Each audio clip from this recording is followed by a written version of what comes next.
يا حافظة كتاب الله نلت الشرف ونلت الجاه صرت من أهل القرآن صرت من أهل الرحمن يا حافظة كتاب الله نلت الشرف ونلت الجاه صرت من أهل القرآن صرت من أهل السلام علیکم ورحمۃ اللہ وبرکاتہ۔ خواتین، آج ہم انشاءاللہ العزیز بنیادی اصطلاحات میں پارٹ 2 پڑھیں گے، بیسک ایڈیمز کا دوسرا حصہ، ٹھیک ہے؟ اور اس میں ہم پہلے جانیں گے مفرد، تثنیہ اور جمع کے متعلق۔ مفرد کیا ہوتا ہے، تثنیہ کیا ہوتا ہے، جمع کیا ہوتا ہے، ٹھیک ہے؟ تو سب سے پہلے مفرد کی ڈیفینیشن دیکھیے۔ واحد وہ اسم ہے جس سے ایک چیز سمجھی جائے، جیسے عالمہ، ایک عالمہ لڑکی۔ تثنیہ وہ اسم ہے جس سے دو چیزیں معلوم ہوں، جیسے عالمہ تانی، دو لڑکیاں۔ یعنی اگر ہم نے کسی کو ایک چیز کی تعداد بتانے کہ یہ 2 ہے، تو اس کے لیے ہم نے تثنیہ کا لفظ بولنا ہے، ٹھیک ہے؟ اور جمع وہ اسم ہے جس سے بہت ساری چیزیں سمجھی جائیں، جیسے عالمات۔ اب یہ مفرد، تثنیہ اور جمع، ان کی ڈیٹیلز جو ہے وہ ہم انشاءاللہ لیکچرز میں پڑھیں گے۔ جب ہم یہ تو ابھی بیسک ایڈیمز ہے، جب لیکچرز آئیں گے اس وقت ہم جانیں گے کہ عالمہ یعنی مفرد کیسے بنتا ہے، تثنیہ کیسے بنتا ہے، جمع کیسے بنتا ہے۔ اس کے بعد جانتے ہیں ہم متکلم اور حاضر اور غائب کے متعلق، ٹھیک ہے؟ متکلم کیا ہوتا ہے، حاضر کیا ہوتا ہے، غائب کیا ہوتا ہے؟ کہتے ہیں جب کام کرنے والا خود اپنے متعلق بات کر رہا ہو تو وہ متکلم کہلاتا ہے، جیسے ضربتو، میں نے مارا۔ اب کام کرنے والا خود بتا رہا ہے، تو جو یہ بتا رہا ہے نا وہ کیا ہے، متکلم۔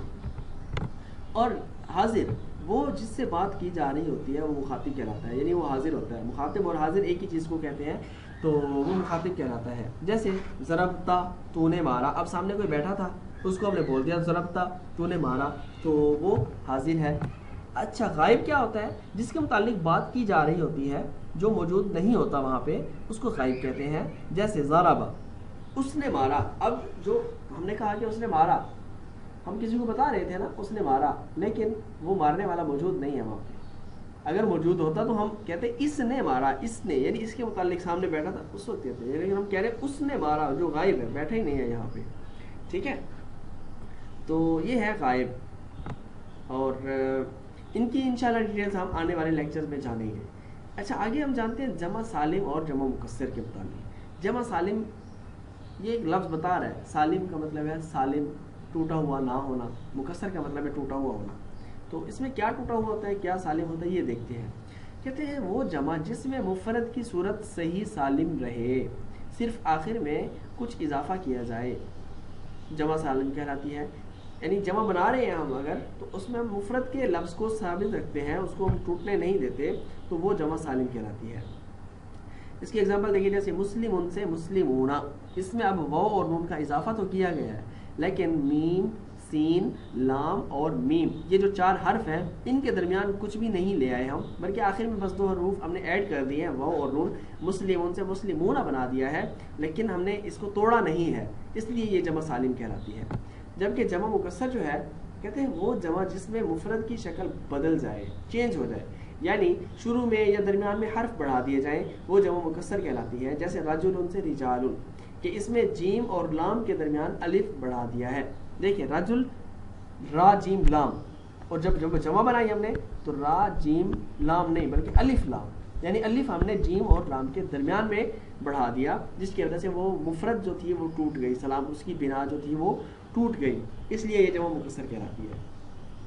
اچھا، اس کے بعد ناظرین ہم جانتے ہیں مؤنث حقیقی، مؤنث غیر حقیقی۔ مؤنث کا تو آپ نے سنا ہوگا کہ مؤنث جو ہے وہ کیا ہوتی ہے، یعنی مؤنث جو جس کے مقابلے میں کوئی جاندار مذکر نہیں ہوتا، یعنی وہ جاندار مذکر جس کے مقابلے میں ہوتا ہے وہ مؤنث کہلاتی ہے۔ یہ تو اس کی ڈیفینیشن انشاءاللہ بعد میں سیکھیں گے ہم، لیکن اصل جو ابھی بات چل رہی ہے مؤنث حقیقی اور غیر حقیقی کی کیا فرق ہوتا ہے۔ کہتے ہیں مؤنث حقیقی وہ مؤنث جس کے مقابلے میں کوئی جاندار مذکر موجود ہو، ٹھیک ہے؟ جاندار مذکر موجود ہونا، یہ ہوتا ہے مؤنث حقیقی۔